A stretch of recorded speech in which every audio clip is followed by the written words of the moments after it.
Curious explorers and welcome to Magnet Brains where knowledge flows and idea grows. मैं हूं आपकी science educator और आज के लेक्चर में स्टूडेंट्स हम क्लास 8 साइंस का जो हमारा चैप्टर 9 है the amazing world of solutes solvents and solution, उसका एक नया टॉपिक पढ़ने वाले हैं जो कि है व्हाट इज डेंसिटी। आखिर डेंसिटी क्या होती है और कैसे हम डेंसिटी कैलकुलेट करते हैं, ये हम इस लेक्चर में पढ़ने वाले हैं। इसके पहले के लेक्चर में जो गैसेज हैं उनकी सॉल्युबिलिटी कैसी है, वो कैसे टेम्परेचर पे डिपेंड करती है, ये मैं आपको पढ़ा चुकी हूँ और ब्रीफली डेंसिटी को भी मैं जो है आपको बता चुकी हूँ। अगर वो लेक्चर आपको देखना है तो उसका लिंक जो है आपको डिस्क्रिप्शन बॉक्स में मिल जाएगा या फिर आप ऊपर आई बटन पे टैप करके भी देख सकते हैं। आइए समझते हैं कि आखिर डेंसिटी होती क्या है। तो imagine a crowded bus where many people are packed together. आपको क्या इमेजिन करना है कि एक बस है जिसमें बहुत सारे लोग जो हैं बैठे हुए हैं, बहुत भीड़ है उस बस में। तो ये किस चीज़ का एग्जाम्पल है कि वहाँ पर डेंसिटी ज़्यादा है। ठीक है, बहुत सारे लोग जो हैं, एक स्पेस है उसमें भीड़ बहुत ज़्यादा है, तो वहाँ पर डेंसिटी क्या है, ज़्यादा है। अब वही बस जो है, अगर उसी बस में उतनी ही जगह में, उतनी ही बड़ी बस में कम लोग रहें तो वहाँ पर डेंसिटी क्या होगी, कम हो जाएगी। ठीक है, तो डेंसिटी का जो कंसेप्ट है उसको धीरे धीरे अब हम क्या कर रहे हैं, बिल्ड कर रहे हैं। ठीक है, सिमिलरली मान लीजिए एक फॉरेस्ट है जहाँ पर जो है बहुत सारी ट्रीज हैं। ठीक है, जैसे ये फॉरेस्ट है, यहाँ पर क्या है, बहुत सारी ट्रीज हैं, और ये फॉरेस्ट है जहाँ पर बहुत कम ट्रीज हैं। तो ये वाला जो फॉरेस्ट है वो कैसा है, वो जो है डेंस फॉरेस्ट है, मतलब कि डेंसिटी बहुत ज़्यादा है। और यहाँ पर अगर आप देखें जो दूसरी वाली हमारी पिक्चर है, इसमें क्या है, दूर दूर पेड़ हैं, बहुत ज़्यादा नहीं है, तो वो फॉरेस्ट कैसा है, उसकी डेंसिटी कम है, लेस डेंस फॉरेस्ट है। वो कैसा है, लेस डेंस फॉरेस्ट है। ये हो गया हमको कंसेप्ट बिल्ड करने के लिए कुछ एग्जाम्पल्स जो हमने समझे। अब साइंटिफिक वे में समझ लेते हैं कि आखिर साइंस जो है वो डेंसिटी को क्या बोलता है। आइए समझते हैं। तो हमने पढ़ा है कि मैटर जो है वो, मैटर क्या होता है, कोई भी ऐसी चीज़ जो इसके पास थोड़ा सा मास हो और वो स्पेस ऑक्यूपाई करता हो, उस हर चीज़ को हम क्या बोलते हैं, उस हर चीज़ को हम मैटर बोलते हैं। ठीक है, तो anything that has space and occupies some mass is called matter. अब डेंसिटी क्या होता है, डेंसिटी जो है मास पर यूनिट वॉल्यूम को हम जो है क्या बोलते हैं, डेंसिटी बोलते हैं। मैटर जो है किसी के पास जो है उसका वॉल्यूम है, मतलब कि अगर मेरे पास जो मान लीजिए एक क्यूब है, एक डाइस है, उसको हमने जो है रख दिया तो वो स्पेस ऑक्यूपाई कर रहा है। कहने का क्या मतलब है कि उसके पास वॉल्यूम है, इसलिए जो है वो स्पेस ऑक्यूपाई कर रहा है। ठीक है, तो वॉल्यूम और मास दोनों ही होना चाहिए, तभी कोई चीज़ जो है मैटर कहलाती है। ठीक है,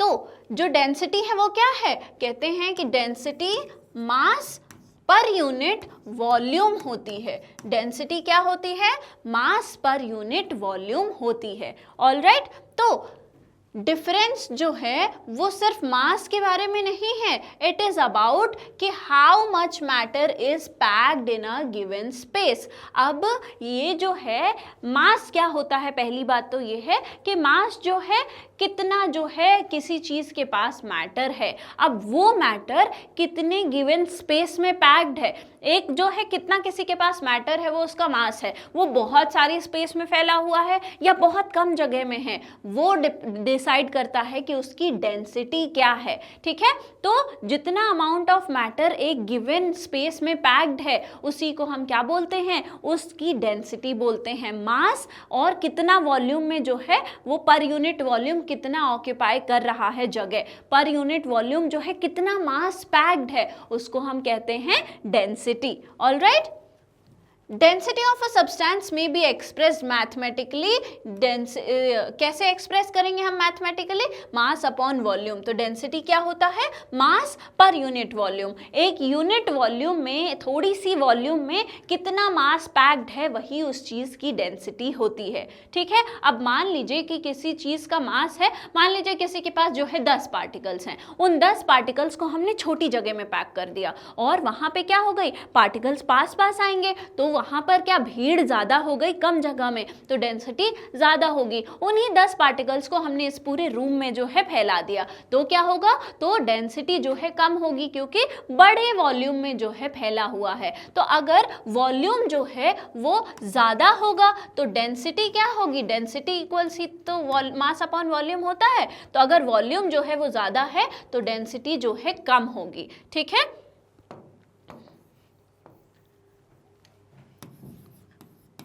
density equals to mass upon volume. ठीक है, तो अगर मान लीजिए वॉल्यूम जो है पूरे कमरे जितने बड़ी जगह में हमने 10 पार्टिकल्स छोड़े हैं, तो वॉल्यूम क्या है, बहुत बड़ा है। तो वॉल्यूम अगर ज़्यादा है तो डेंसिटी क्या होगी, डेंसिटी कम होगी। ठीक है, और अगर मान लीजिए उन्हीं 10 पार्टिकल्स को जिनका मास बिल्कुल फिक्स्ड है, उन्हीं 10 को हमने बिल्कुल छोटी सी कॉम्पैक्ट जगह में जो है फिल कर दिया, तो क्या हुआ, वॉल्यूम कम हो गया। तो जब वॉल्यूम जो है वो कम हो जाएगा तो क्या होगा, हमारी जो डेंसिटी है, क्योंकि इनवर्स रिलेशन है, उसकी वजह से डेंसिटी बढ़ जाएगी। ठीक है, आ गई बात समझ में। तो इस तरीके से जो है हम डेंसिटी को जो है कैलकुलेट करते हैं, एक उसका जो है आइडिया लगाते हैं। ऑलराइट, तो डेंसिटी ऑफ अ सब्सटेंस जो है वो इंडिपेंडेंट होती है कि उस सब्सटेंस का जो है शेप कैसा है, साइज कैसा है। किसी भी चीज़ का जो है शेप कैसा है, साइज कैसा है, इस पे डिपेंड नहीं करती है कि उसकी डेंसिटी जो है कैसी होगी। उसकी डेंसिटी किसी भी शेप में वो रहे, वो हमेशा फिक्स्ड रहेगी। लेकिन किस चीज़ पे डेंसिटी डिपेंड करती है, कि टेम्परेचर और प्रेशर जो है वो कितना लग रहा है। ठीक है, किस टेम्परेचर में वो ऑब्जेक्ट रखा है, उस पर कितना प्रेशर लग रहा है, इस चीज पे डेंसिटी डिपेंड करती है। ऑलराइट, प्रेशर जो है प्राइमरीली अफेक्ट करता है डेंसिटी ऑफ गैसेस को। ठीक है, अब प्रेशर जो है आप किसी पे लगा रहे हैं, तो अगर उसके पार्टिकल्स दूर दूर हैं तो वो क्या होंगे, उस पे प्रेशर लगेगा और वो पास पास आएंगे, जैसे कि गैसेस में होता है। लेकिन जो हमारे लिक्विड होते हैं वो भी बहुत इनकम्प्रेसिबल होते हैं। सॉलिड्स जो होते हैं उनके पार्टिकल्स ऑलरेडी बहुत पास पास होते हैं, तो वो भी इनकम्प्रेसिबल होते हैं। तो ये जो प्रेशर का जो अफेक्ट हम देख रहे हैं कि डेंसिटी जो है प्रेशर पे डिपेंड करती है, ये किस केस में होता है, गैसेस के केस में होता है। क्योंकि सॉलिड और लिक्विड्स जो होते हैं वो जनरली इनकम्प्रेसिबल होते हैं, इसलिए ये जो प्रेशर है वो नेग्लिजिबल होता है किस पे, हमारे सॉलिड्स और लिक्विड्स की। जब हम डेंसिटी फाइंड आउट करते हैं तो ये फैक्टर जो है ऑलमोस्ट नेग्लिजिबल होता है। ठीक है, The units in which density is expressed will depend upon the units of mass and volume taken। अब इसकी जो यूनिट है वो हमको जो है निकालनी है, तो इसको जो है मास किस वॉल्यूम में, मास किस यूनिट में लिया है आपने, वॉल्यूम किस यूनिट में लिया है, उस पे डिपेंड करेगा कि डेंसिटी जो है उसकी यूनिट क्या होती है। डेंसिटी क्या है, मास अपॉन वॉल्यूम। अब मान लीजिए कि आपको जो है लीटर में वॉल्यूम दिया है, केजी में मास दिया है, तो केजी पर लीटर जो है आपका क्या हो जाएगा, आपका वॉल्यूम हो जाएगा, आपका जो है डेंसिटी हो जाएगा। अलग अलग जो भी यूनिट दी हुई होगी हमारे मास और वॉल्यूम की, उस पर डिपेंड करेगा कि हमारी जो डेंसिटी है उसकी यूनिट क्या है। तो ऐसा यूनिट की अगर पहले बात कर लें तो वॉल्यूम क्या होता है, मीटर क्यूब में होता है, और जो हमारा मास होता है वो केजी में होता है। ठीक है, तो मास की जो हमारी मास और वॉल्यूम जो है वो किलोग्राम और क्यूबिक मीटर में जो है दिखाए जाते हैं। ऐसा यूनिट क्या है मास की, किलोग्राम है, और ऐसा यूनिट वॉल्यूम की क्या है, मीटर क्यूब है, या फिर इसको हम क्यूबिक मीटर भी बोलते हैं। ऐसे हम जो है इसको एक्सप्रेस करते हैं। तो इसलिए ऐसा यूनिट डेंसिटी की क्या हो जाएगी, किलोग्राम पर क्यूबिक मीटर, और कैसे हम इसको दिखाएंगे, केजी पर मीटर क्यूब के फॉर्म में। ठीक है, अब आइए और छोटी जो यूनिट्स हैं और बड़ी जो यूनिट्स हैं उनको भी एक बार इवैल्यूएट कर लेते हैं। क्या याद रखना है, केजी पर मीटर क्यूब जो है वो होती है हमारी डेंसिटी की ऐसा यूनिट। अब लिक्विड्स के केस में क्या होता है, और भी जो यूनिट्स हैं डेंसिटी की वो भी यूज़ हो जाती हैं, जैसे कि ग्राम पर मिलीलीटर। अब ग्राम पर मिलीलीटर जो है वो हम किस में यूज़ कर रहे हैं, लीटर किस केस में आता है, लिक्विड्स के केस में आता है। तो ग्राम पर मिलीलीटर में जो है हम हम क्या करते हैं, हम लिक्विड्स को जो है मेजर करते हैं, या फिर ग्राम पर क्यूबिक सेंटीमीटर में भी जो है हम क्या करते हैं, मेजर करते हैं लिक्विड्स को। ठीक है, तो ग्राम पर जो हमारा मिलीलीटर है उसमें यूज करते हैं, और जो ग्राम पर क्यूबिक सेंटीमीटर है हम उसमें भी जो है मेजर करते हैं लिक्विड्स को। अब आइए जो है अलग अलग हम क्या करते हैं, जो हमारी यूनिट्स हैं उनको अलग अलग फॉर्म में कन्वर्ट करके देखते हैं। मान लीजिए 1 kg पर मीटर क्यूब है। ठीक है, ये हमारी क्या है, ऐसा यूनिट है केजी मीटर पर क्यूब। तो आइए 1 kg पर मीटर क्यूब को अलग अलग जो है हम ऐसा यूनिट, अलग अलग यूनिट्स जो हैं उनमें चेंज करते हैं। तो 1 kg में कितने ग्राम्स होते हैं, 1000 ग्राम्स होते हैं। इसका मतलब कि 1000 ग्राम पर मीटर क्यूब भी 1 kg मीटर क्यूब के बराबर होगा। अब अगर मीटर क्यूब की बात करें तो इसको हम अगर वॉल्यूम ले लें लीटर में तो क्या हो जाएगा, 1000 लीटर। ठीक है, क्या हो जाएगा, 1000 लीटर। 1 मीटर क्यूब को हम क्या ले रहे हैं, 1000 लीटर ले रहे हैं। ठीक है, तो यहाँ पर जो 1000 ग्राम है वो क्या बन गया, 1000 लीटर, और वो किससे डिवाइड हो गया, 1000 लीटर से, क्योंकि हमने जो है केजी को ग्राम में ले लिया है और जो मीटर क्यूब था उसको हमने 1000 लीटर लिया है। अब 1000 से 1000 जो है कैंसिल हो जाएगा, तो क्या बचेगा, 1 ग्राम पर लीटर। क्या बचेगा, 1 ग्राम पर लीटर। ठीक है, अब मान लीजिए कि हम वापस से इसको चेंज करें तो 1 लीटर में कितने मिलीलीटर होते हैं, 1 लीटर में जो है 10⁻³ या फिर 1000 मिलीलीटर होते हैं। ठीक है, तो 1 ग्राम में कितने मिलीलीटर हैं, 1000 मिलीलीटर हैं। 1 लीटर में जो है कितने मिलीलीटर हैं, 1000 मिलीलीटर हैं। ठीक है, ग्राम में नहीं, हम इसको चेंज कर रहे हैं जो हमारा डिनोमिनेटेड यूनिट है। तो 1 लीटर में हमने 1000 मिलीलीटर ले लिया, तो हमने इसको चेंज कर दिया 1 ग्राम अपॉन 1000 ml में। अब 1000 ml जो है हमने क्या देखा यहाँ पे कि मिलीलीटर जो है वो सेंटीमीटर क्यूब के बराबर है कि नहीं है। मिलीलीटर में हम देख रहे हैं, साथ ही साथ जो है हम कह रहे हैं कि ग्राम पर सेंटीमीटर क्यूब में भी जो है हम क्या करते हैं, मेजर करते हैं। तो 1000 ml को हम 1000 सेंटीमीटर क्यूब में भी लिख सकते हैं। ठीक है, तो 1 ग्राम अपॉन 1000 सेंटीमीटर क्यूब भी जो है हम लिख सकते हैं। तो इस तरीके से जो है हम कन्वर्ट करते रहते हैं, जैसा हमारे पास यूनिट आती रहती है, जिस यूनिट में दी हुई होती है उस तरीके से जो है हम कन्वर्ट कर सकते हैं। ऐसा नहीं है कि सिर्फ केजी मीटर क्यूब में भी होता है, आप जो है लीटर्स के फॉर्म में भी ला सकते हैं, फिर उसको ml में है ना, सेंटीमीटर क्यूब में भी चेंज करके जो है अपना आंसर निकाल सकते हैं। ठीक है, तो ये हमने जो है कुछ कन्वर्जन्स देख लिए। अब जो मास होता है 1 ml वाटर का, वो क्लोज होता है अप्रोक्सीमेटली 1 ग्राम। 1 ml की बात हो रही है, लीटर नहीं।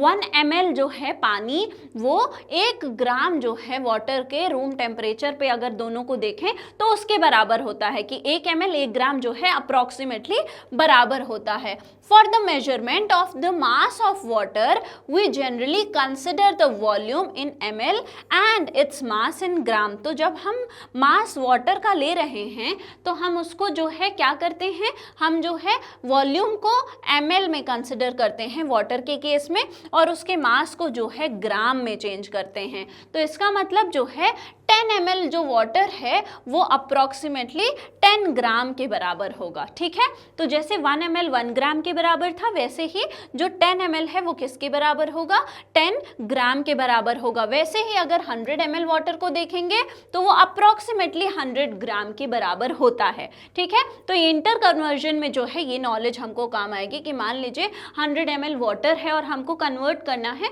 तो हम उसको 100 ग्राम भी लिख सकते हैं। ठीक है, मान लीजिए जो मास है एक एल्यूमिनियम ब्लॉक का, वो क्या है, हमको दिया हुआ है 27 ग्राम। तो ये 27 ग्राम क्या है, ये मास है। ठीक है, और उसका जो वॉल्यूम है वो कितना है, 10 सेंटीमीटर क्यूब है। वॉल्यूम भी दिया हुआ है, तो डेंसिटी क्या होगी, डेंसिटी क्या होती है, मास अपॉन वॉल्यूम होती है। तो मास कितना है, 27, यूनिट नहीं भूलनी है, ग्राम, और जो हमारा वॉल्यूम कितना है वो है 10 सेंटीमीटर क्यूब। तो इसको आप जब डिवाइड करेंगे तो क्या आ जाएगा, 2.7 ग्राम पर सेंटीमीटर क्यूब। क्या आ गया, 2.7 ग्राम पर सेंटीमीटर क्यूब। तो ये जो है हमको क्या दिखा रहा है कि अच्छा वाटर की हम जो डेंसिटी क्या कंसिडर करते हैं कि वाटर की डेंसिटी जो है 1 होती है। ठीक है, वाटर को हम क्या मानते हैं कि वाटर जो है उसकी डेंसिटी 1 होती है, 1 ग्राम पर सेंटीमीटर क्यूब। तो अब अगर हम देखें वाटर से कंपेयर करें, किसी चीज़ की डेंसिटी 1 है और ये जो हमारा एल्यूमिनियम है उसकी डेंसिटी कितनी है 2.7 ग्राम पर सेंटीमीटर क्यूब है। इसका मतलब कि वाटर से 2.7 गुना ज़्यादा इसकी डेंसिटी है। ठीक है, तो it can be said that aluminium is 2.7 times denser than water. ये क्या कह रहे हैं कि जो एल्यूमिनियम है वो वाटर से 2.7 टाइम्स डेंसर है, मतलब कि उसके अंदर जो मास पैक्ड है वो क्या है, वो ज़्यादा पैक्ड है। 2.7 टाइम्स जो है उसके अंदर मास पैक्ड है एक फिक्स वॉल्यूम में। ठीक है, आ गई बात समझ में। We express this fact by saying that the relative density of aluminium with respect to water is 2.7। हम क्या कह रहे हैं कि जो relative density है, जहाँ पर भी relative term आता है वहाँ पर जो है हम किसी चीज़ से compare कर रहे हैं। मतलब कि यहाँ पर अगर relative density है water से compare कर रहे हैं जो हमने aluminium का निकाला, तो वो क्या है, समझने की बात है कि मान लीजिए जो डेंसिटी है किसकी, एल्यूमिनियम की, उसको हम किससे कंपेयर कर रहे हैं, डेंसिटी ऑफ वाटर से। ठीक है, रिलेटिव डेंसिटी ऐसे निकालते, दो चीज़ों का कंपैरिजन है। तो ये कितना है, डेंसिटी हमने एल्यूमिनियम की निकाली 2.7 ग्राम पर सेंटीमीटर क्यूब और वाटर की क्या डेंसिटी है 1 ग्राम पर सेंटीमीटर क्यूब। तो ये देखिए यहाँ से जो है ये यूनिट जो है, अच्छा जब रेशियो होता है तो यूनिट जो भी तो एक दूसरे से कैंसिल आउट हो जाएंगी, तो रेशियो जो है उसकी कोई यूनिट नहीं होती। जब कोई चीज़ रेशियो में होती है और जो दोनों की सेम यूनिट है तो उसकी कोई यूनिट नहीं होती है, वो यूनिट लेस हो जाता है। तो क्या आ जाएगा, यहाँ पे सिर्फ 2.7 बचेगा। तो अगर रिलेटिव डेंसिटी देखें किसकी, एल्यूमिनियम की वाटर के साथ, तो वो आएगी 2.7। ठीक है, ये एक नंबर होता है बिना किसी यूनिट के। इसका क्या मतलब है वो मैंने आपको समझा दिया कि दोनों सेम यूनिट थी, दोनों आपस में जो है कैंसिल आउट हो गई। और जब चीज़ें कैंसिल आउट हो जाती हैं, जब यूनिट्स जो हैं वो कैंसिल आउट हो जाती हैं, तो क्या बचेगा, ये तो यूनिट लेस हो गया। ठीक है, तो रिलेटिव डेंसिटी किसी सब्सटेंस की विद रेस्पेक्ट टू वाटर क्या होती है, उस सब्सटेंस की density upon density of water, एक दोनों वो जो टेम्परेचर है वो फिक्स होना चाहिए। ठीक है, आ गई बात समझ में। तो जब रिलेटिव टर्म आ रहा है, कहीं पर भी आ रहा है, तो हम समझ जाएंगे कि इसको किसी चीज़ से कंपेयर किया जा रहा है। डेंसिटी के केस में वाटर की डेंसिटी से जो है हम कंपेयर कर रहे हैं। ठीक है, आ गई बात समझ में। अब थिंक लाइक अ साइंटिस्ट में आइए देखते हैं कि हमको क्या पढ़ना है। Have you notice that some packets of ghee और oil are labelled with a volume of 1 litre but weight of only 910 grams. क्या आपने नोटिस किया है कि कभी जो ऑयल वगैरह के पैकेट्स होते हैं उन पे पीछे जो है 1 लीटर तो लिखा होता है, लेकिन ब्रैकेट में 910 ग्राम्स भी लिखा होता है। What does this tell about the density of oil. आपको यहाँ से डेंसिटी ऑफ ऑयल के बारे में आखिर क्या पता चल रहा है। एंड इज इट लेस और more than that of water. और ये जो डेंसिटी है क्या ये वाटर से ज़्यादा होती है या फिर वाटर से जो है कम होती है। आइए समझते हैं। यहाँ पर क्या दिया हुआ है 1 लीटर, मतलब कि वॉल्यूम जो है वो क्या है 1 लीटर और जो मास है वो कितना है 910 ग्राम्स है। ठीक है, क्या है 910 ग्राम्स है। अब अगर आप इसका जो है डेंसिटी निकालोगे मास अपॉन वॉल्यूम के टर्म्स में, तो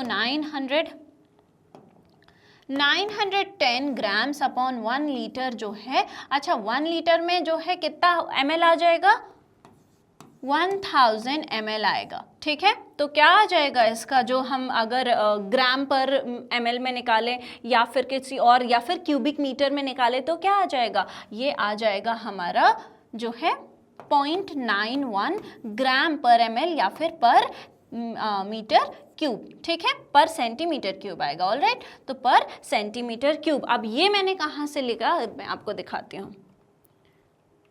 ये देखिए, ये है, हमने क्या लिया था, हमने जो है 1000 लीटर लिया था, और 1000 लीटर को आप 1000 ग्राम सेंटीमीटर क्यूब भी लिख सकते हैं। तो अब आपको समझ आ गया कि जो है हमने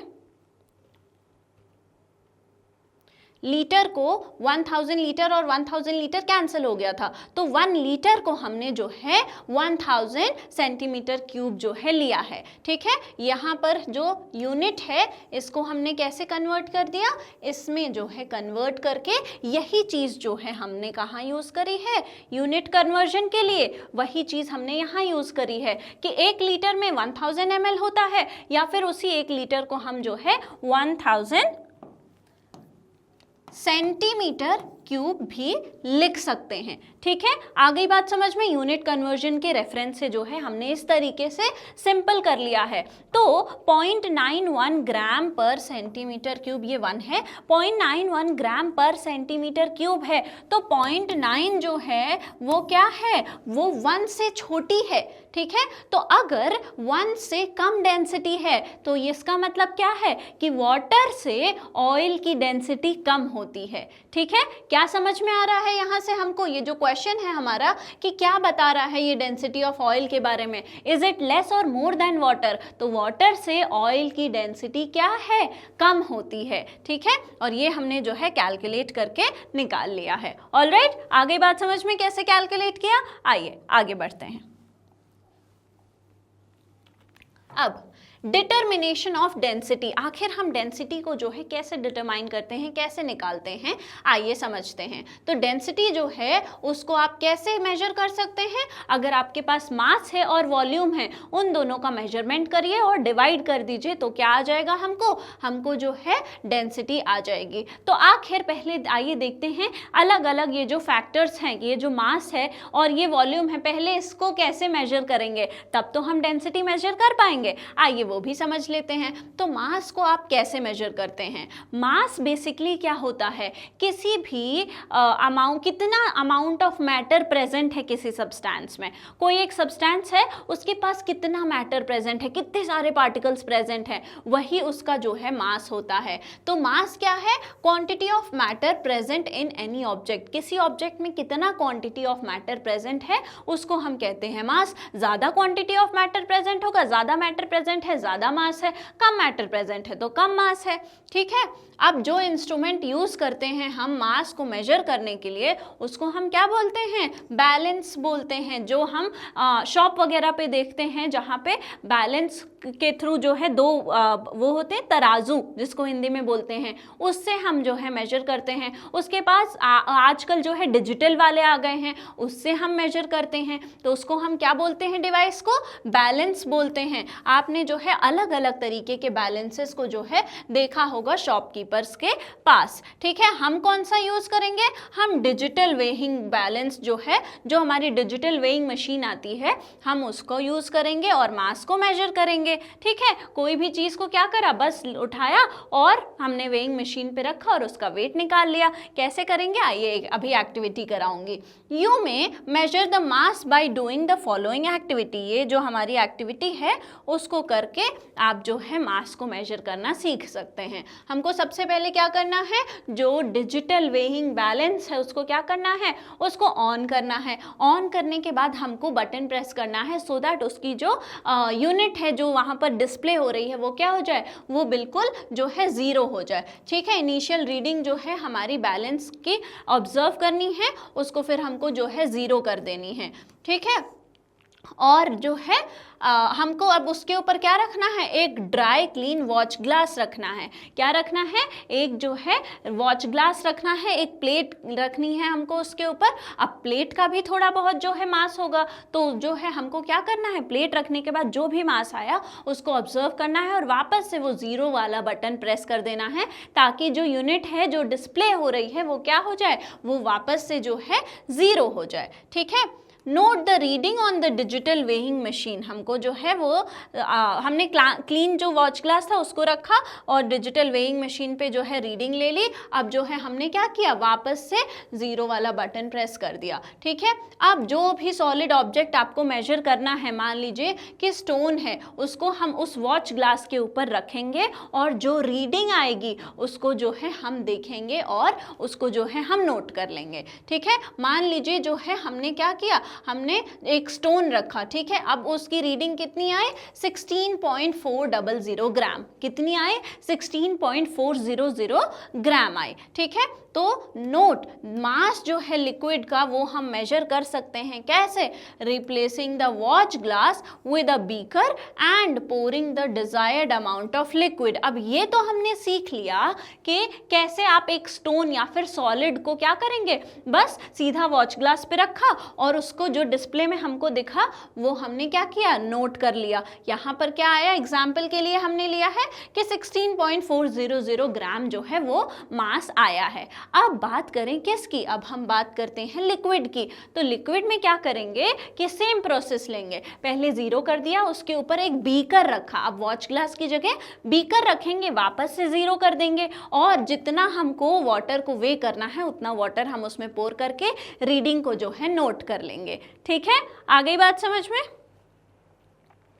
आइए अ स्टेप फर्दर में आइए देखते हैं कि मास और वेट का जो ये कंसेप्ट है वो एक्चुअली होता क्या है। ठीक है, हमने चैप्टर 5 में पढ़ा था कि मास और वेट को लोग जो है आपस में अपना जो डेली यूज में क्या है, मास और वेट को लोग जो है इंटरचेंजेबली बहुत ही इजीली जो है यूज़ करते हैं। आपको समझने वाली बात है वेट क्या होता है, कितनी जो है फोर्स से ग्रेविटी किसी चीज़ को अपनी तरफ खींचती है वो उसका वेट है। तो वेट फोर्स है, फोर्स की यूनिट क्या होती है, न्यूटन होती है। बात करें अगर मास की, तो मास क्या है, किसी भी चीज़ में, किसी भी ऑब्जेक्ट में कितना मैटर प्रेजेंट है वो होता है उसका मास। मास जो है हमेशा कांस्टेंट रहता है। वेट मान लीजिए आप आज अर्थ पे हैं, कल मून पे चले गए तो चेंज हो जाएगा क्योंकि फोर्स ऑफ ग्रेविटी चेंज हो जाती है। ठीक है, but they have different meanings in science. Weight और मास का जो मीनिंग है साइंस में वो बिल्कुल डिफरेंस है। ठीक है, और इसकी वजह से कभी कभी कंफ्यूजन होता है।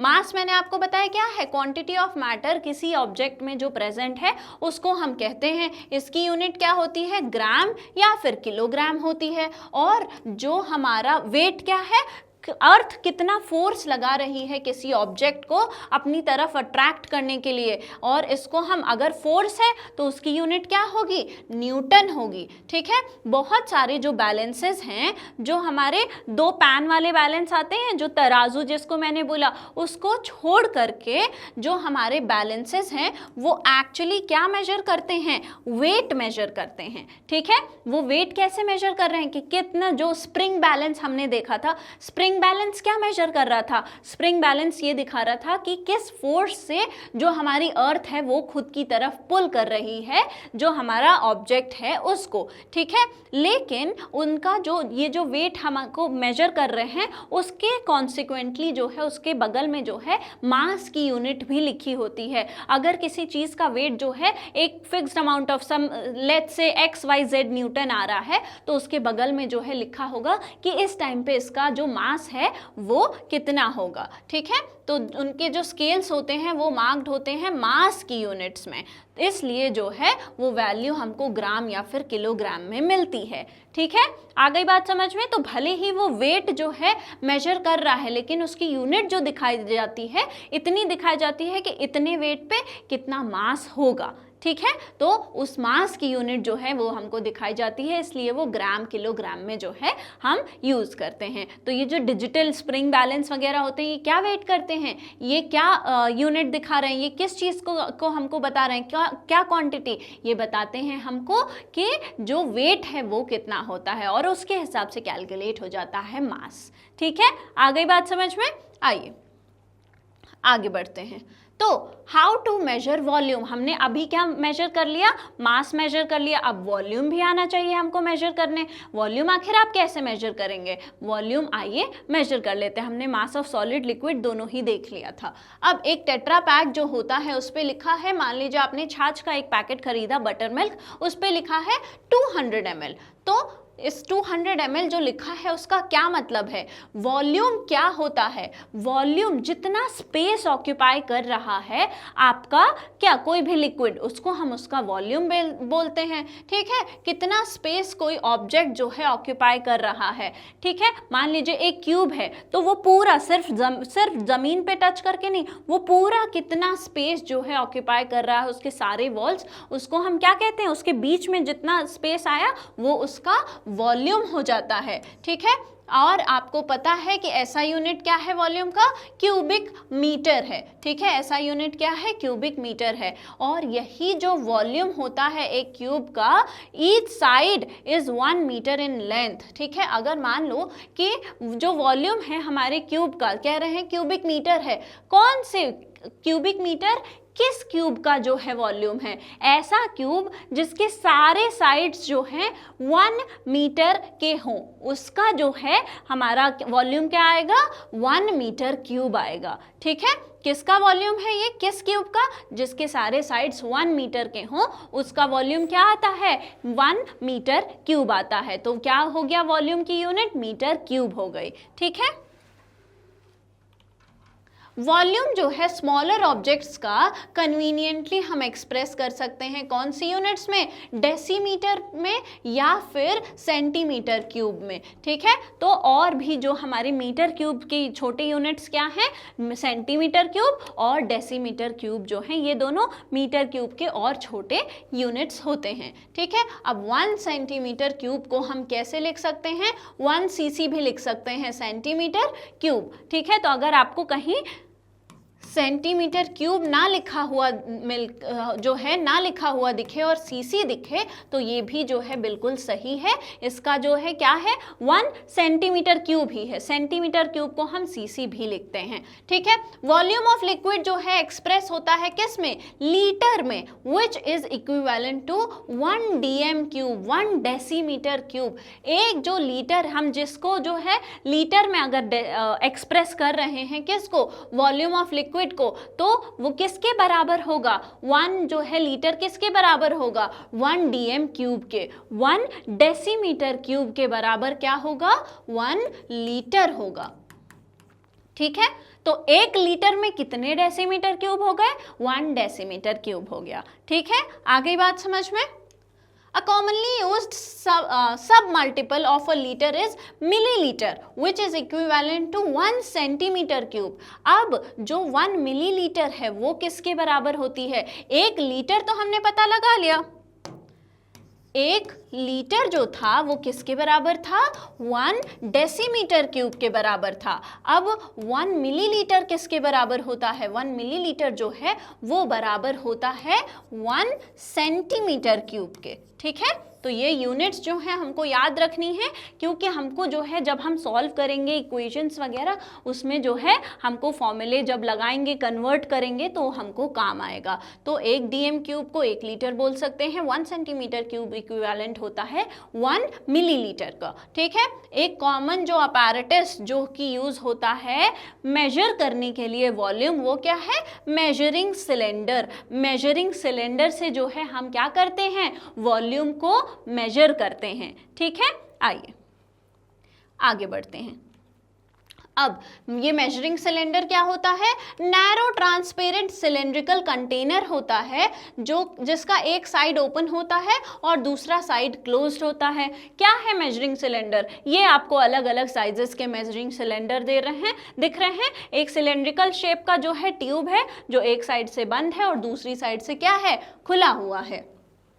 इन पे मार्किंग्स होती है कहाँ पर? इसकी, अच्छा ये ट्रांसपेरेंट होते हैं तो इनकी ट्रांसपेरेंट बॉडी पे जो है अलग अलग मार्किंग्स जो आपको यहाँ पर दिख रही हैं वो प्रेजेंट होती हैं। We can use it to measure desired amount of liquid. अब आपको जितनी लिक्विड की मेजरमेंट चाहिए आप जो है इसमें डाल के अपने जो मार्क है डिजायर्ड मार्क तक वहाँ तक फिल करिए और आपको पता चल जाएगा कि ये जो है करेक्ट वॉल्यूम है। ठीक है, तो मेजरिंग सिलेंडर से हम वॉल्यूम ऑफ लिक्विड को मेजर करते हैं।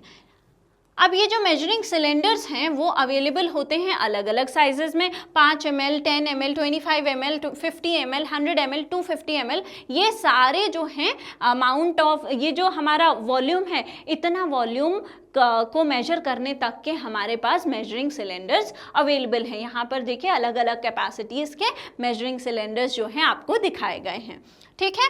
How accurately can these measuring cylinders measure, let us find out. आइए इनकी एक्यूरेसी को जो है एक एक्टिविटी के थ्रू हम टेस्ट करते हैं। तो हमने ग्रेड 6 में जो है पढ़ा था कि जो थर्मोमीटर होता है, और हमने ग्रेड 6 में पढ़ा था कि थर्मोमीटर का यूज़ कैसा होता है, और उसको जो है हमने जो है सबसे उसकी छोटी रीडिंग जो है फाइंड करने की कोशिश की थी। अब आप जो है ये मेजरिंग सिलेंडर के साथ भी कर सकते हैं। क्या करना है, एक मेजरिंग सिलेंडर लेना है और उसको ऑब्जर्व करना है। आइए सबसे पहले हम जो है मेजरिंग सिलेंडर्स को ऑब्जर्व करते हैं।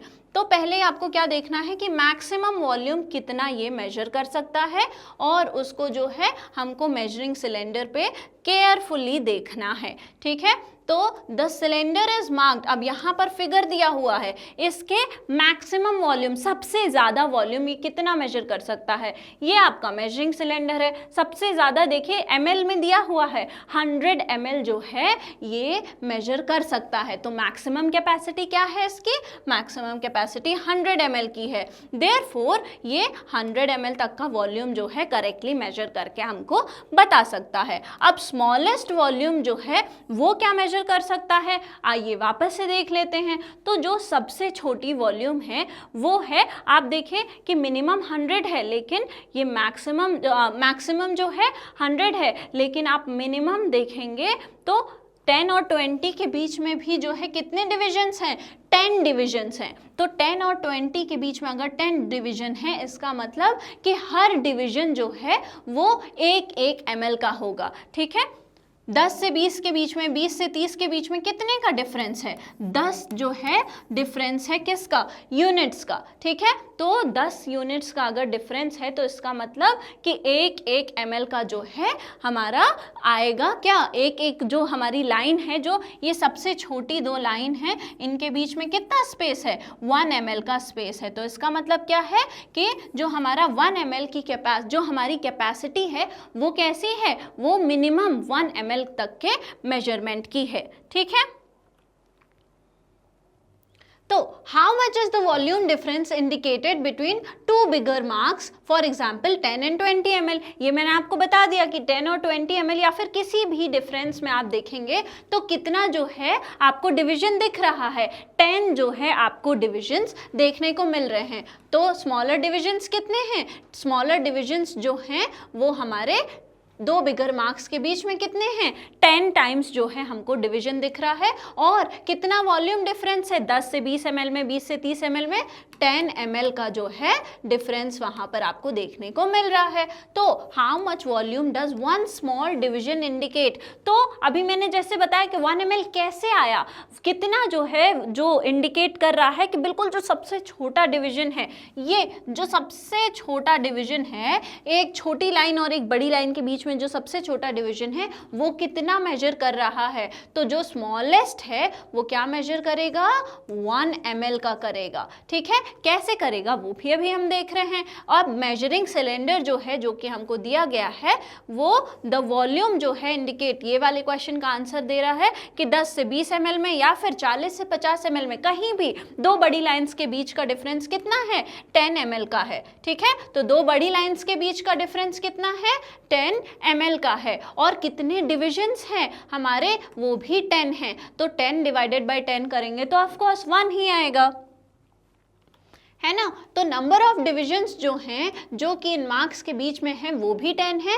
तो जब एक स्मॉल डिवीजन को हम रीड करेंगे तो कितना आएगा, 1 ml आएगा। और सबसे मिनिमम वैल्यू जो हमारा मेजरिंग सिलेंडर मेजर कर सकता है वो क्या है, 1 ml का। तो द स्मॉलेस्ट वॉल्यूम जो मेजरिंग सिलेंडर का है वो डिपेंड करता है कि कैपेसिटी जो है मेजरिंग सिलेंडर की वो कितनी है। अब ये वाले की मैक्सिमम जो थी कैपेसिटी वो 100 ml थी, इसलिए इसका जो मिनिमम था वो कितना था, 1 ml का था। अब मान लीजिए usually it is 0.1 ml in smaller measuring cylinder जिसका 10 ml कैपेसिटी है। मान लीजिए जिसका 10 ml कैपेसिटी है उसकी सबसे छोटी यूनिट कितनी होती है, सबसे मिनिमम मेजरिंग जो कैपेसिटी है वो 0.1 ml की होती है।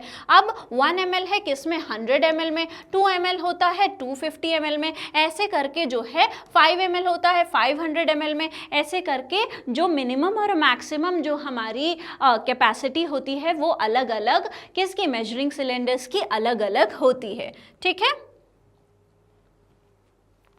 First we have to measure 50 ml of water and then 20 ml। अच्छा एक सेकेंड, ये किस बारे में बात हो रही है, ये बात हो रही है कि मान लीजिए हमको जो है 70 ml ऑफ वाटर को जो है मेजर करना है, हमको कितना पानी चाहिए, एग्जैक्टली 70 ml ऑफ वाटर जो है वो चाहिए। तो अगर हम 50 ml का एक मेजरिंग सिलेंडर ले लेंगे, अगर हमने क्या लिया 50 ml का मेजरिंग सिलेंडर ले लिया तो क्या होगा, हमारे लिए एक बार में 70 ml तो हम मेजर कर नहीं पाएंगे क्योंकि 50 ml से ज़्यादा होता है 70 ml, तो एक ही बार में तो हम कर नहीं पाएंगे। उसके लिए हमको क्या करना पड़ेगा, उसके लिए हमको पहले 50 ml उसी मेजरिंग सिलेंडर में डालना पड़ेगा, उसके बाद उसको खाली करके 20 ml और डालना पड़ेगा, और इस तरीके से जो है ये कन्वीनियंट मेथड नहीं है। ठीक है, ऑन दी अदर हैंड अगर 250 ml या फिर 500 मेजरिंग सिलेंडर्स को यूज़ करेंगे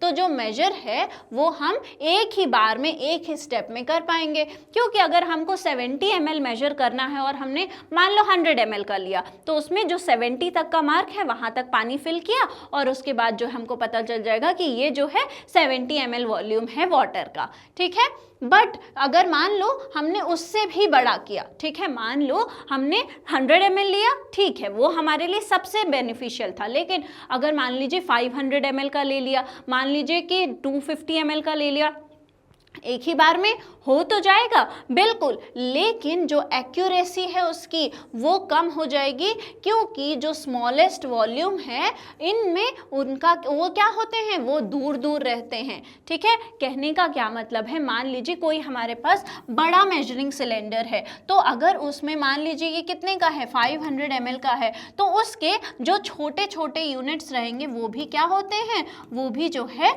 दूर दूर होते हैं। तो आप क्या करेंगे, आप एक्यूरेटली मान लीजिए आपका जो है यहीं तक आया 70 ml, है ना, इन दोनों के कहीं बीच में पड़ गया, तो वो उतना एक्यूरेटली जो है वहाँ पे फिर हमको अंदाज़ा लगाना पड़ेगा। तो अंदाज़ा लगाने से अच्छा है कि हम जो है 100 ml का एक मेजरिंग सिलेंडर ले लें, जिससे 70 ml जो है हमको अच्छे से जो है एक्यूरेटली हम मेजर कर पाएँ। तो ज़्यादा बड़ा लेना, ज़्यादा छोटा लेना, दोनों ही जो है हमको मेजरिंग सिलेंडर की जो क्वांटिटी है उसमें क्या आएगी, इनएक्यूरेसी आती है। ठीक है, तो जिस हिसाब से हमको मेजर करना है उस हिसाब का, उस साइज का हमको मेजरिंग सिलेंडर जो है यूज करना चाहिए। ऑलराइट,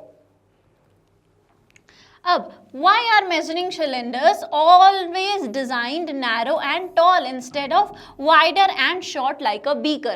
अब ये जो measuring cylinders हैं हम इनको टॉल और नैरो क्यों बनाते हैं, पतला और लंबा क्यों बनाते हैं, बीकर के जैसा चौड़ा या फिर जो है गोल क्यों नहीं बनाते हैं, वो भी समझ लेंगे हम। ठीक है, एक्टिविटी करते हैं, हम क्या कर रहे हैं 50 ml आइए पहले वाटर को जो है हम मेजर करते हैं। ठीक है, अब हमने क्या किया, एक क्लीन ड्राई मेजरिंग सिलेंडर को एक फ्लैट सरफेस पे रखा। हमने क्या किया, एक मेजरिंग सिलेंडर लिया, उसको जो है एक फ्लैट सरफेस पे रखा, उसमें स्लोली जो है पानी डाला, कहाँ तक, जहाँ तक वहाँ पर 50 मार्क्ड था। ठीक है, अगर रिक्वायर्ड है तो आपको क्या करना है, मान लीजिए आपने ये मेजरिंग सिलेंडर लिया, इसमें जहाँ पर 50 तक मार्क्ड है वहाँ तक आप क्या ले आए, आप जो है वाटर का लेवल ले आए। मान लीजिए थोड़ा सा कम रह गया तो ड्रॉपर से ऐड कर दीजिए, थोड़ा ज़्यादा हो गया तो ड्रॉपर से क्या करिए, आप निकाल लीजिए। ठीक है, आप केयरफुली ऑब्जर्व करिए तो यू विल नोटिस कि जो वाटर है इनसाइड द मेजरिंग सिलेंडर वो क्या फॉर्म कर रहा है, एक कर्व्ड सरफेस फॉर्म कर रहा है और इसको कहते हैं मेनिस्कस। ठीक है, अब आप अगर ध्यान से देखेंगे तो जो वाटर है, देखिए ये कर्व, ये ब्लू कलर का जो कर्व आपको दिख रहा है,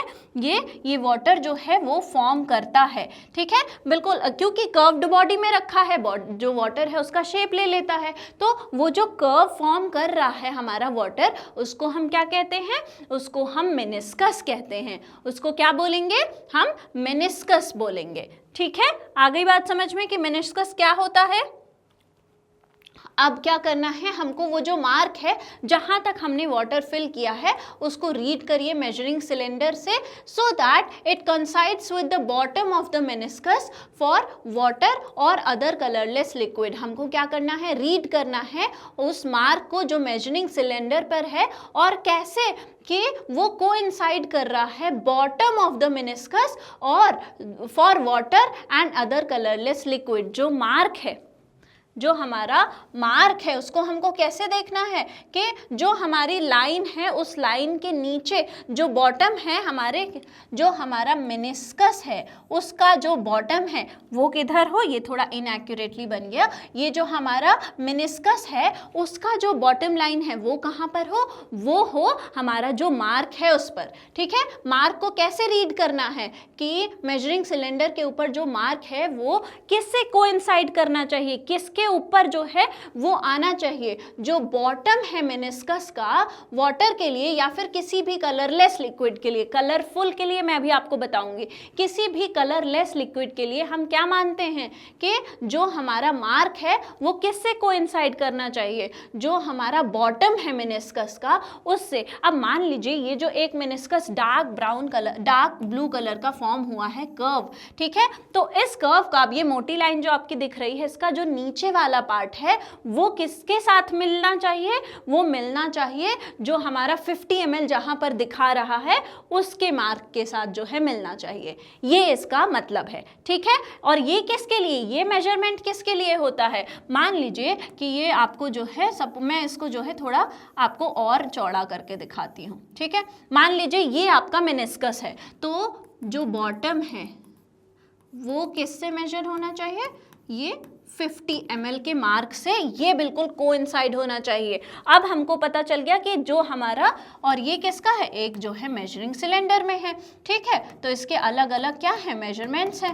ठीक है, तो ये हमको पता चल गया कि अब इस बीकर में जितना पानी है, इस मेजरिंग सिलेंडर में जितना पानी है वो कितना है, 50 ml का है। ये किसके लिए है, ये वाटर या फिर कलरलेस लिक्विड्स के लिए होता है ये क्राइटेरिया। ठीक है, हमको मेक श्योर के, अच्छा अब हमको इसको देखना कैसे है, ऐसा नहीं है कि जो है आप ऊपर से देख रहे हैं, इसको देखना कैसे है वो भी आप, ये मेजरमेंट आपने जो है मार्क जो सेट करा है उसको देखा किस एंगल से है ये भी देख लेते हैं। मेक श्योर जो आपकी आईज हैं वो किस लेवल पर हैं, बॉटम ऑफ द मेनिस्कस के लेवल पर हैं, व्हाइल नोटिंग द, ये जो रीडिंग आप नोट कर रहे हैं वो क्या किधर है, आपकी लाइज जो हैं वो बॉटम ऑफ द मेनिस्कस के लेवल पर हैं। ठीक है, आपको कैसे देखना है, आपको आपकी आइज का जो लेवल होना चाहिए, वो जो मेनिस्कस फॉर्म हुआ है उसके नीचे के लेवल पे जो है बिल्कुल होनी चाहिए, तब ये एक्यूरेट जो है मेजरमेंट आपको मिलेगी। Once it reaches the required level that is 50 ml, transfer it to the water, transfer this water to the required container. अब ये अगर आपने कर लिया इस तरीके से तो जो आपको अमाउंट ऑफ वाटर मिला है वो 50 ml है और फिर आप उसको जो है यूज कर सकते हैं। अब कलर्ड लिक्विड्स के साथ क्या होता है, यहाँ पे मैंने मेंशन किया था ऐसे मेजरमेंट हम करते हैं कलरलेस या फिर वाटर के साथ। अगर कोई ऐसा लिक्विड है जो कलरफुल है उसके साथ क्या होता है, जो मार्क है उसको हम कैसे मेजर करते हैं, वो कोइंसाइड होना चाहिए टॉप ऑफ द मेनिस्कस से। अब मान लीजिए कोई कलरफुल लिक्विड है, उसमें क्या हो रहा है, वो कलर हमने यहाँ पे जो है मान लीजिए ब्लैक कलर का कोई लिक्विड भर दिया तो ये तो हमको दिखेंगे ही नहीं मार्क। तो उस केस में क्या होता है कि ये जो मेनिस्कस है, ठीक है, ये जो कर्व फॉर्म हो रहा है वाटर का, इसके जो ये टॉप वाला पार्ट है, ये जो टॉप वाला पार्ट है, जो लाइन हमको जस्ट दिख रही है, वहां पर हम मानेंगे कि ये जो 50 ml है वो आ रहा है। किस केस में, कलर्ड में। ठीक है, कलर्ड में, क्योंकि नीचे वाली लाइन जो है कलर फिल होने की वजह से हो सकता है हमको अच्छे से ना दिख पाए, तो ऊपर वाला जो हमारा मेनिस्कस का जो ऊपर वाला पार्ट है हम उसको जो है देखते हैं, उसको कंसिडर करते हैं। ठीक है, तो कलर्ड लिक्विड को और ट्रांसपेरेंट लिक्विड को कैसे मेजर करते हैं ये हमने देख लिया है। अब देखते हैं कि वॉल्यूम सॉलिड ऑब्जेक्ट का कैसे हम डिटरमाइन करेंगे। ये तो लिक्विड के बारे में हो गया कि लिक्विड का वॉल्यूम कैसे आप देखेंगे। अब सॉलिड का वॉल्यूम कैसे देखते हैं। कुछ ऑब्जेक्ट्स होंगे जो इर्रेगुलर शेप के होंगे, जैसे कहीं कोई पत्थर हो गया जो इर्रेगुलर शेप का है, उसका वॉल्यूम कैसे निकालेंगे। कुछ ऑब्जेक्ट्स होते हैं जिनके रेगुलर अच्छे शेप्स होते हैं, ठीक है, जैसे मान लीजिए कोई क्यूब है, उसका वॉल्यूम कैसे निकालेंगे, आइए समझते हैं। तो अलग अलग ऑब्जेक्ट्स को जो है आप कैरी कर लीजिए, जैसे कि कलेक्ट करिए, जैसे कि क्यूबॉइड शेप हो गया, जैसे मान लीजिए आप नोटबुक है, शू बॉक्स है, डाइस है, ये सब कलेक्ट कर लीजिए। अब इसको क्या करना है, आपका जैसे शू बॉक्स है तो उसकी लेंथ होगी, ब्रेथ होगी और हाइट होगी। लेंथ, विड्थ और हाइट जो है वो तीनों होती है। मान लीजिए कि ये जो है आपका क्या है, एक क्यूब है, ठीक है। क्यूबॉइड थोड़ा इरेगुलर है लेकिन समझने के लिए है। तो इसमें क्या है, आप देखेंगे तो इसकी लेंथ होती है और इसकी विड्थ होती है और ये वाला जो है वो इसकी जो है हाइट है, ठीक है। तो एक लेंथ होगी, विड्थ होगी और हाइट होगी, ठीक है। लेंथ, विड्थ और जो है आपको हाइट, ये तीनों ही देखने को मिलेगी। ये इसकी जो है हाइट है, ये जो है इसकी लेंथ है और ये जो है इसकी चौड़ाई है कि कितनी विड्थ है। तो तीनों चीज़ें जो हैं हमको 3D में यहाँ पर देखने को मिल रही हैं। तो हमको क्या करना है, लेंथ, विड्थ और हाइट को जो है इन ऑब्जेक्ट्स के क्या करना है, हमको मेजर कर लेना है। मान लीजिए कि लेंथ जो है नोटबुक की वो क्या है, 25 सेंटीमीटर है और जो विड्थ है वो 18 सेंटीमीटर है और जो हाइट है वो 2 सेंटीमीटर है, ठीक है।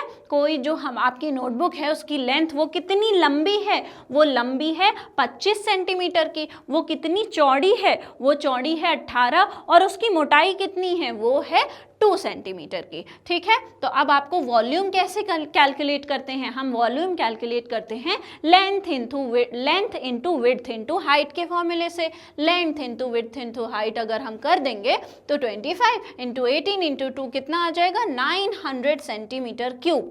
तो ये क्या हो गया, ये हो गया उस जो ऑब्जेक्ट है उसका वॉल्यूम। तो रेगुलर ऑब्जेक्ट्स का वॉल्यूम हमने कैसे करा, 900 सेंटीमीटर क्यूब निकाला वॉल्यूम का फॉर्मूला लगा के, ठीक है। ये हो गया रेगुलर ऑब्जेक्ट के बारे में कि वॉल्यूम का फॉर्मूला लगाया और जो है हमने कैलकुलेट कर लिया। अब देखते हैं कि वॉल्यूम जो है इर्रेगुलर शेप के जो चीज़ें हैं उसको कैसे जो है आप करेंगे। यहाँ पे तो चलो हमने मेजर कर लिया था, लेकिन अगर कोई टूटा फूटा पत्थर है, टूटा हुआ ग्लास है, इधर इर्रेगुलर शेप का कुछ है, तो आप उसको कैसे मेजर करेंगे। इमेजिन कि आपके पास एक स्टोन है जिसका शेप जो है रेगुलर नहीं है, उसकी डेंसिटी जो है कैसे कैलकुलेट करेंगे अगर आपको वॉल्यूम जो है फाइंड करना ही नहीं आएगा। तो आइए वो भी जानते हैं कि कैसे जो है आप फाइंड आउट करेंगे। तो हमको क्या करना है, अपने आसपास से अलग अलग चीज़ें, जैसे कि एक स्टोन ले लिया, कीज ले ली, ऐसी जो है इर्रेगुलर शेप की चीज़ें हमको लेनी है। अब एक मेजरिंग सिलेंडर को फिल करिए पानी से किसी भी डिजायर्ड वॉल्यूम। चलिए मान लीजिए कि 50 ml जो है हमने क्या किया, पानी उसमें डाल दिया, ठीक है, अपने मेजरिंग सिलेंडर में हमने डाल दिया और रिकॉर्ड कर दीजिए इनिशियल वॉल्यूम। तो हमने क्या किया, सबसे पहले एक मेजरिंग सिलेंडर लिया, उसमें 50 ml पानी भर दिया और अपनी नोटबुक में नोट कर लिया कि इनिशियल जो हमारे पास पानी था वो कितना था, 50 ml का था, ठीक है।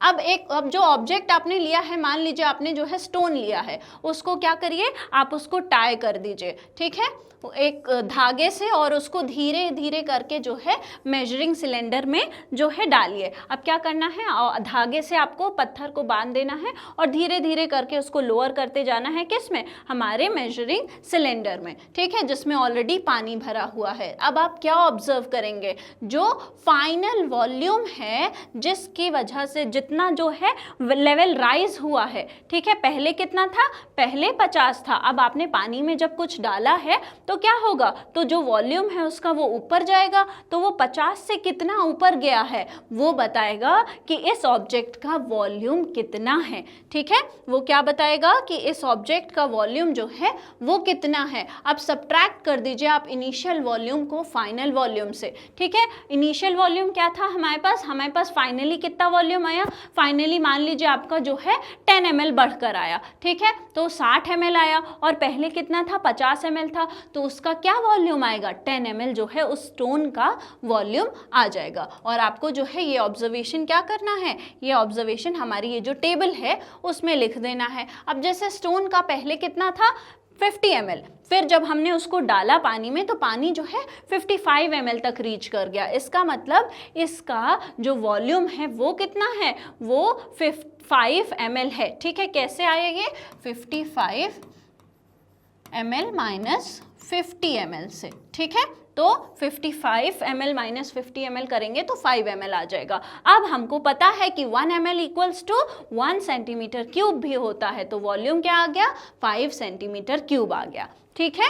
आ गई बात समझ में। ऐसे जो है हमको मेटल की वगैरह हर चीज़ का, हम जो ऐसे ऑब्जेक्ट्स जिनका इरेगुलर शेप है और वो सॉलिड फॉर्म में है उनका हम ऐसे वॉल्यूम जो है मेजर करते हैं। ऑलराइट, तो नोट द वैल्यू जो वॉल्यूम का है जिसको हम ml में निकाल रहे हैं उनको हम सेंटीमीटर क्यूब में भी ले सकते हैं सॉलिड्स के फॉर्म में, क्योंकि सॉलिड्स का जो वॉल्यूम होता है वो लीटर में नहीं होता है, वो लिक्विड्स के लिए होता है। तो हमको ये पता है कि 1 ml जो है वो इक्विवेलेंट होता है किसके, सेंटीमीटर क्यूब के, याद रखना है सेंटीमीटर क्यूब के। तो हम उसको जो है सेंटीमीटर क्यूब के फॉर्म में नोट करेंगे, ठीक है।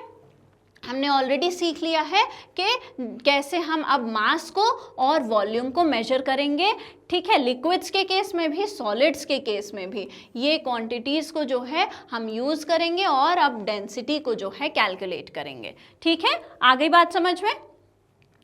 तो आइए अब डेंसिटी को जो है कैलकुलेट करते हैं। तो डेंसिटी कैन बी कैलकुलेटेड, कैसे कैलकुलेट होगी, डेंसिटी जो होती है मास पर यूनिट वॉल्यूम होती है। तो मास पर यूनिट वॉल्यूम को हमने क्या किया, हमारा जो वॉल्यूम आया था वो कितना आया, अभी 5 सेंटीमीटर क्यूब आया, और हमारा जो सबसे पहले जब हमने वेइंग स्केल पे क्या किया था, स्टोन को मेजर किया था, तो उसका कितना मास आया था, 16.400 ग्राम आया था। तो वहाँ से जब हम इसको डिवाइड करेंगे तो हमारे पास क्या आ जाएगा, डेंसिटी कितनी आ जाएगी, 3.28 ग्राम पर सेंटीमीटर क्यूब, ठीक है।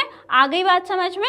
ये एक स्टोन की है, ठीक है। उसी स्टोन को जो हमने पानी में डाला तो 5 सेंटीमीटर क्यूब उसका वॉल्यूम आया, और उसका मास जो है हमने पहले ही निकाल लिया था वेइंग स्केल पे, तो उसकी डेंसिटी भी जो है आ गई। अब लेट अस डिग डीपर में जो है आइए अर्थ के बारे में थोड़ा सा पढ़ते हैं। डिड यू नो दैट हमारा जो प्लैनेट अर्थ है उसके जो हमारी अर्थ है अलग अलग लेयर्स से जो है मिलकर बनी होती है। तो हमारा क्रस्ट होता है, मैंटल होता है, कोर होता है। अपर मैंटल, लोअर मैंटल में मैंटल डिवाइडेड होता है, कोर जो होती है वो आउटर कोर और इनर कोर में डिवाइडेड होती है, ठीक है।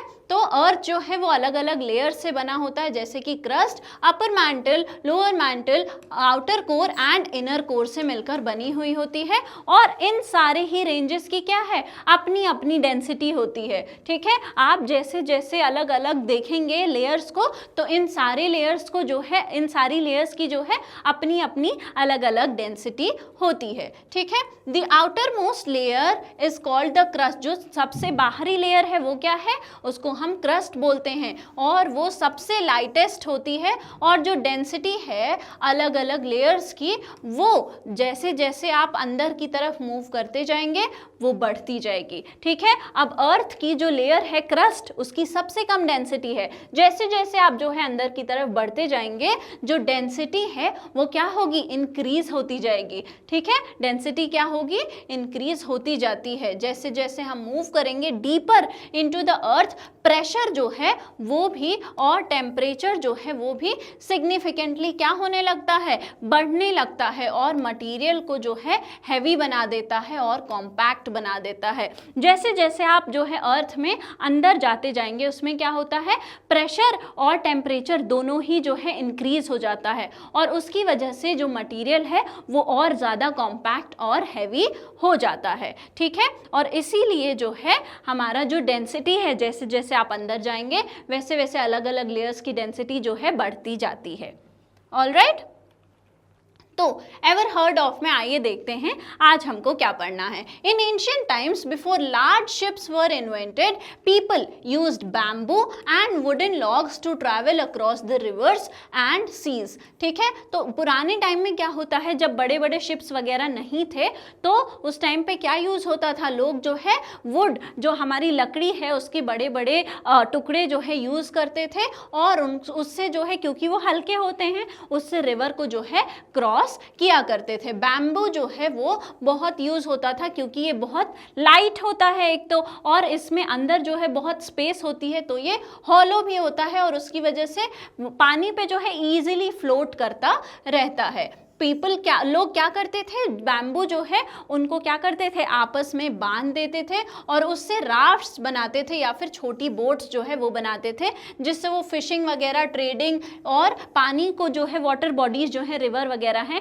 उसको क्रॉस करने में उनकी हेल्प हो जाती थी। अब वुडन लॉग्स जो कि स्ट्रॉन्ग ट्रीज से बने हैं, वो इधर अंदर से क्या हो, अगर आपको वुडन लॉग यूज करना है तो उसमें क्या है कि आपको या तो उसके अंदर से उसको क्या करना पड़ेगा, हॉलो करना पड़ेगा, आपको उसको अंदर से जो है खोखला करना पड़ेगा ताकि उसके अंदर जो है एयर रहे और वो जो है बहुत लाइट वेटेड हो जाए। और वो यूज होते थे बोट्स वगैरह बनाने में, राफ्ट वगैरह बनाने में। ये जो सिंपल बोट्स थी ये लोकली अवेलेबल जो चीज़ें हैं उससे बनती थी और ये बहुत इंपॉर्टेंट थी, जो एक जगह से दूसरी जगह मूव करने में लोगों को हेल्प करती थी, दूसरी जगहों से लोगों को कनेक्ट करने में हेल्प करती थी। आज भी जो है कुछ ट्रेडिशनल बोट्स जो हैं बैम्बू से, वुड से बनती हैं कुछ रीजन्स में, और ये सिर्फ ट्रांसपोर्ट नहीं है, ये एक टूरिस्ट अट्रैक्शन भी है। आप कहीं घूमने जाएंगे तो आप देखेंगे कि वहाँ पर अलग अलग तरीके के जो है बोट्स वगैरह होते हैं। आप साउथ में जाएंगे तो वहाँ पे बहुत लंबी बोट्स वगैरह होती हैं।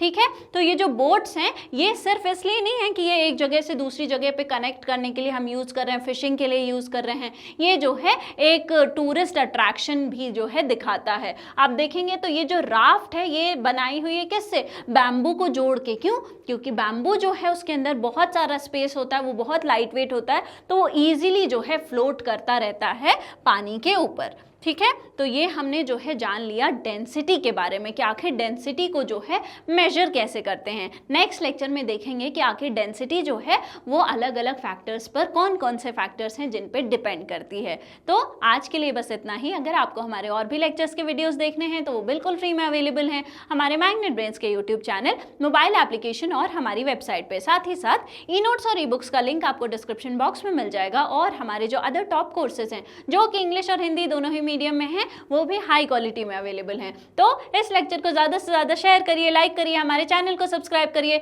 पढ़ते लिखते रहिए, हंसते मुस्कुराते रहिए। Thank you very much.